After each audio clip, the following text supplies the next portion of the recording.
ലോകത്തെ ഏറ്റവും വലിയ തിരഞ്ഞെടുപ്പ് മാമാങ്കമായ നമ്മുടെ ലോക്സഭാ തിരഞ്ഞെടുപ്പിൻ്റെ അന്ത്യത്തിലേക്ക് നമ്മൾ എത്തിയിരിക്കുന്നു. ഇതിനോടകം തന്നെ രാഷ്ട്രീയ പാർട്ടികൾ പലതരത്തിലുള്ള വിലയിരുത്തലുകളും കണക്കുകൂട്ടലുകളും പ്രത്യേകിച്ചും വിജയപരാജയങ്ങൾ ഒപ്പം ഭൂരിപക്ഷങ്ങളെല്ലാം തന്നെ കണക്ക് കൂട്ടി കഴിഞ്ഞിട്ടുണ്ട്.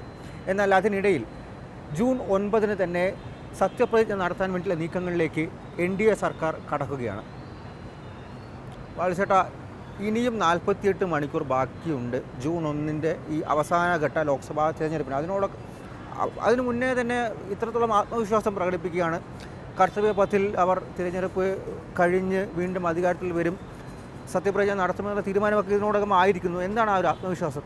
ആ ആത്മവിശ്വാസം സ്വാഭാവികമായും BJP നേതാക്കളൊക്കെ നേരത്തെ തന്നെ പ്രകടിപ്പിക്കുകയാണ്. പക്ഷേ ഇതിൽ ഏറ്റവും പ്രധാനപ്പെട്ട കാര്യം, ഇത്തവണ നരേന്ദ്രമോദിയുടെ 3ാം തവണ അദ്ദേഹം പ്രധാനമന്ത്രിയായി സത്യപ്രതിജ്ഞ ചെയ്യുമ്പോൾ അതൊരു ചരിത്ര സംഭവമാക്കി മാറ്റുവാൻ വേണ്ടി BJP ഇതിനോടകം തന്നെ നടപടികൾ ആരംഭിച്ചിരിക്കുന്നു എന്നതാണ്. 2014-ലും 2019-ലും നരേന്ദ്രമോദിയുടെ സത്യപ്രതിജ്ഞാ ചടങ്ങ് നടന്നത് രാഷ്ട്രപതി ഭവനിലായിരുന്നു. രാഷ്ട്രപതി ഭവനിലെ ഫോർകോർട്ടിൽ വെച്ചായിരുന്നു ആ ചടങ്ങ് നടന്നത്. 2014 മെയ് 26 തിങ്കളാഴ്ചയും 2019 മെയ് 30 വ്യാഴാഴ്ചയുമായിരുന്നു നടന്നിരുന്നത്. പക്ഷേ ഇത്തവണ ആ രാഷ്ട്രപതി ഭവനിൽ നിന്ന് മാറ്റി കർത്തവ്യപഥിലേക്ക് ഈ സത്യപ്രതിജ്ഞാ ചടങ്ങിൻ്റെ വേദി മാറ്റുവാനാണ് ഇപ്പോൾ ആലോചിക്കുന്നത്. അത് ഒരു BJP തലത്തിലുള്ള ഒരു ആലോചനയേക്കാൾ ഉപരിയായി സർക്കാർ തലത്തിൽ അതിൻ്റെ ചർച്ചകൾ ഒക്കെ തുടങ്ങുകയും അതിൻ്റെ നടപടികളിലേക്ക് കടന്നിരിക്കുകയും ചെയ്തിരിക്കുന്നു എന്നാണ് നമുക്ക് മനസ്സിലാക്കാൻ വേണ്ടി സാധിക്കുന്നത്. രാഷ്ട്രപതി ഭവനിൽ വെച്ച് ചടങ്ങ് നടത്തുകയാണെങ്കിൽ ഏതാണ്ട് 8,000-ഓളം പേർക്ക് മാത്രമാണ് പങ്കെടുക്കാൻ വേണ്ടി പറ്റുന്നത്. പക്ഷേ കർത്തവ്യപഥിലേക്ക് പോകുമ്പോൾ അത് 10,000-ലധികം പേർക്ക് പങ്കെടുക്കാൻ വേണ്ടി പറ്റുമെന്നാണ് കരുതപ്പെടുന്നത്. അതുപോലെ തന്നെ ഇന്ത്യയുടെ അഭിമാനമായ ഈ റിപ്പബ്ലിക് ഡേ പരേഡൊക്കെ കടന്നു പോകുന്നത് ഈ കർത്തവ്യപഥിലൂടെയാണ്. 2ാം നരേന്ദ്രമോദി സർക്കാരിൻ്റെ സമയത്താണ് സെൻട്രൽ വിസ്ത പദ്ധതിയുടെ ഭാഗമായി ഈ കർത്തവ്യപഥ് നവീകരിക്കുന്ന പദ്ധതിയൊക്കെ നടത്തിയത്.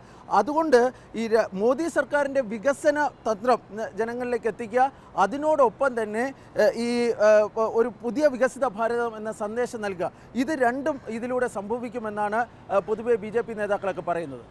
ഇപ്പോൾ തിരഞ്ഞെടുപ്പാണ്, വാഗ്വാദങ്ങളുണ്ടാവും, അതുപോലെ തന്നെ ആത്മവിശ്വാസം ഉണ്ടാവും, കണക്കുകൂട്ടലുണ്ടാവും. പക്ഷേ ഇത്രത്തോളം കോൺഫിഡൻസ് മുൻ വർഷത്തേക്കാൾ കൂടുതൽ BJP ഒരു കോൺഫിഡൻസ് ഈ വർഷം പ്രകടമാകുന്നു.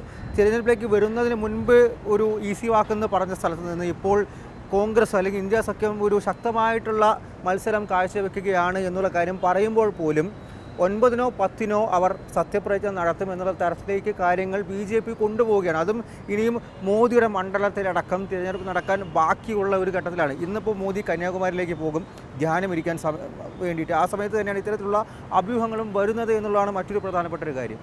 വളരെ പ്രധാനപ്പെട്ട ഒരു കാര്യമാണ്. കാരണം ഈ കോൺഫിഡൻസിൻ്റെ ലെവൽ ഓഫ് കോൺഫിഡൻസ് ഇത്രത്തോളം എങ്ങനെയാണ് BJPക്ക് ഉള്ളതെന്ന്, പ്രത്യേകിച്ച് ഇന്ത്യ സഖ്യം അവരുടെ ഈ തെരഞ്ഞെടുപ്പിനെ സംബന്ധിച്ചുള്ള ഇന്ത്യ സഖ്യത്തിനും കനത്ത ഒരു പ്രതീക്ഷ വച്ചു പുലർത്തുന്നുണ്ട്. പക്ഷേ ഈ 9-ാം തീയതി വൈകിട്ട് 6 മണിക്ക് ശേഷം ഈ സത്യപ്രതിജ്ഞാ ചടങ്ങ് നടത്താൻ തീരുമാനിച്ചതിന് മറ്റു പല ഘടകങ്ങളും കൂടെ ഉണ്ട്.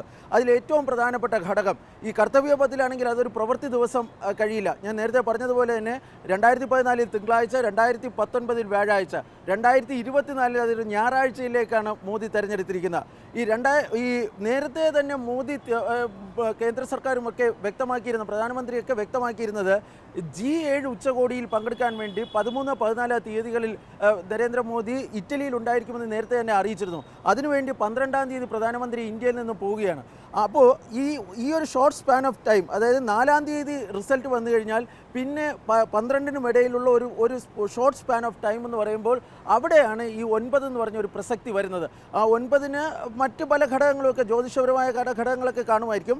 ആ ഘടകങ്ങളെല്ലാം കൂടി കണക്കിലെടുത്തുകൊണ്ടാണ് ഈ 9-ാം തീയതി ഈ സത്യപ്രതിജ്ഞ ചടങ്ങിനുള്ള തീയതി അല്ലെങ്കിൽ തീയതിയും സമയവുമൊക്കെ ഇപ്പോൾ നിശ്ചയിച്ചിരിക്കുന്നത്. പക്ഷേ ഇത് ഔദ്യോഗികമായി ഒരു അറിയിപ്പ് വന്നിട്ടില്ല. ആ ഔദ്യോഗികമായ അറിയിപ്പ് 4-ാം തീയതി ഔദ്യോഗിക ഫലപ്രഖ്യാപനത്തിന് ശേഷമേ ഉണ്ടാകുകയുള്ളൂ. തീർച്ചയായിട്ടും. എന്തായാലും വലിയ മത്സരം നടക്കുമ്പോഴും 3-ാം ഊഴം ഏറെക്കുറെ ഉറപ്പാക്കി കഴിഞ്ഞിരിക്കുന്നു NDA സർക്കാർ. അങ്ങനെയാണെങ്കിൽ വളരെ വലിയൊരു ചടങ്ങ് തന്നെയായിരിക്കും 9-ാം തീയതി കർത്തവ്യപഥിൽ അരങ്ങേറാൻ പോകുന്നത്.